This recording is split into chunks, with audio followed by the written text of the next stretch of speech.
Bonjour tout le monde, bienvenue à ce point de presse de Québec solidaire. Prendront la parole dans l'ordre Guillaume Clich-Rivard, responsable solidaire en matière de santé, David Miron ainsi que Véronica Martinez, puis Marie-Jeanne Rossi-Bisaillon ainsi que Jason Taparoskas. Merci beaucoup, Nicolas. D'abord, merci à vous tous et toutes d'être présents. Merci aussi aux intervenants. Merci aux parents d'être avec nous aujourd'hui. Dossier sensible mais important en matière de santé publique qui prend de plus en plus d'appui. La coalition s'agrandit de jour en jour aujourd'hui avec une communication de l'Ordre des pharmaciens quand même sur les appuis et aussi ce matin le dépôt d'une pétition, nommons-le, de 35 000 signataires. Pétition qui demande l'encadrement de la vente des boissons énergisantes visant principalement les 16 ans et moins. Évidemment, ouvrant la porte à ce qu'on bouge éventuellement vers les 18 ans, mais concentrons-nous aujourd'hui sur la question des 16 ans. Et suivant cette mobilisation-là, puis l'appui, puis l'accentuation du combat de la famille de Véronica et de David qui se traduit de plus en plus en action, on a déposé ce matin une motion à l'Assemblée nationale qui a été adoptée de manière unanime par tous les partis. Donc, la ministre de la Santé était conjointe de cette motion et la motion demandait qu'on passe à l'action. Et je pense que c'est le message principal aujourd'hui. C'est que là, depuis plusieurs mois, plusieurs années, pour certains, ce combat, cette mobilisation-là va de l'avant.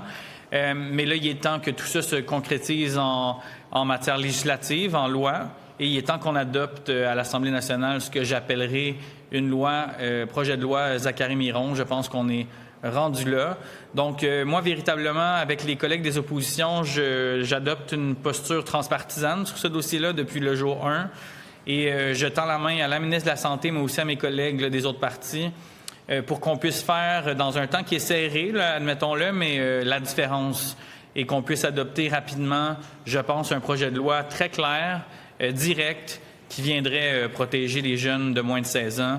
Je pense qu'on a un consensus. Tous les élus de tous les partis confondus ont voté en faveur de la motion ce matin. La motion demandait des actions concrètes. Donc, dans notre jargon de parlementaire, la prochaine étape, c'est une loi, c'est un projet de loi. Et je m'attends rapidement, dans les prochains jours, dans les prochaines semaines, à ce que la ministre passe de la parole aux actes et elle aura ma collaboration entière pour y arriver. Merci beaucoup. Je t'en prie. Je tenais tout simplement à dire que cette mobilisation quand même d'envergure est à l'image de notre garçon. Une mobilisation remplie de leaders positifs, ont été bien encadrés, bien entourés, puis une envie sincère de changer les choses. Donc, je pense que, comme Guillaume l'a dit, on est rendu à prendre acte et à déposer une loi pour encadrer les boissons énergisantes. Moi, j'aimerais profiter pour remercier Guillaume. Oui. Vraiment. Merci.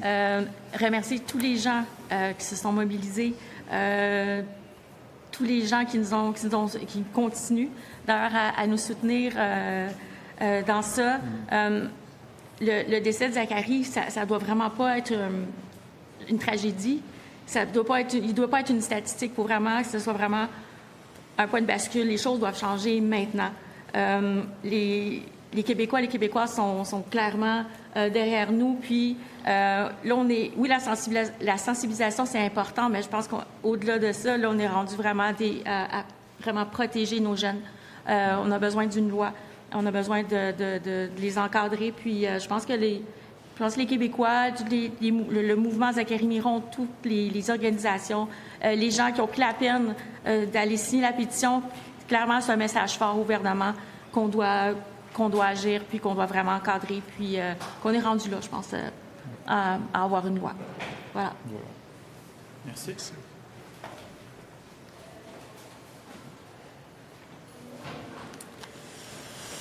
Bien, les boissons énergisantes caféinées, ce n'est pas des produits banals, c'est des produits qui sont riches en sucre, en caféine et qui sont massivement promus auprès des jeunes.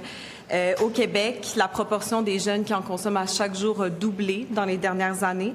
Pourtant, on sait que les jeunes sont plus vulnérables à ces boissons que les adultes. Une seule canette peut suffire à dépasser la limite de caféine qui est conseillée par Santé Canada. Et c'est sans compter leur teneur en sucre libre et en d'autres ingrédients stimulants. Les conséquences pour la santé sont bien réelles, autant à court terme qu'à long terme.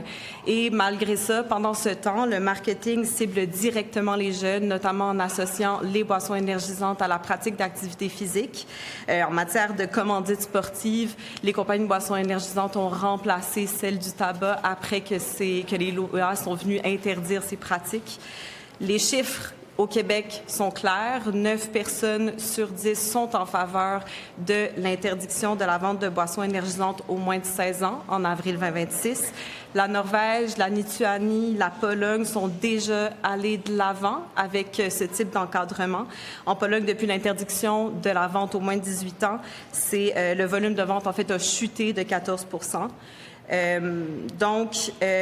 interdire la vente aux moins de 16 ans, c'est une manière concrète de protéger les jeunes tout en envoyant un signal clair à la population.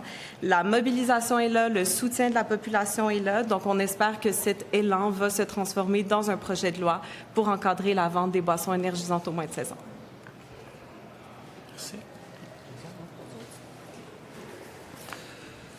Alors bonjour, si je suis ici devant vous ce matin, c'est que l'onde de choc qu'on a ressentie au collège en janvier 24, puis dans notre communauté éducative, elle est indescriptible. Perdre un adolescent, perdre un élève, ça entraîne une blessure qui ne guérira jamais, mais c'est surtout le rappel brutal de notre responsabilité collective d'agir pour protéger la jeunesse. Moi, je suis très préoccupé, comme l'ensemble du réseau scolaire, parce que on constate dans nos écoles que c'est près d'un jeune sur 5 maintenant qui se voit prescrire des psychostimulants. Puis en même temps, on voit de plus en plus de canettes de boissons énergisantes qui apparaissent dans le sac à dos des jeunes.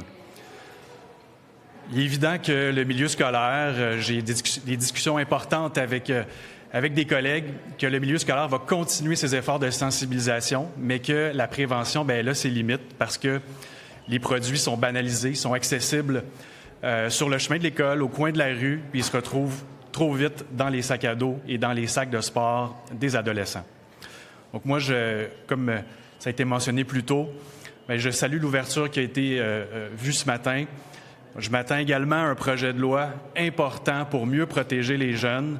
Je pense qu'on doit ça, en fait, à l'ensemble de la jeunesse québécoise, puis également pour la tranquillité d'esprit des familles qui nous font part de leurs réelles inquiétudes et préoccupations.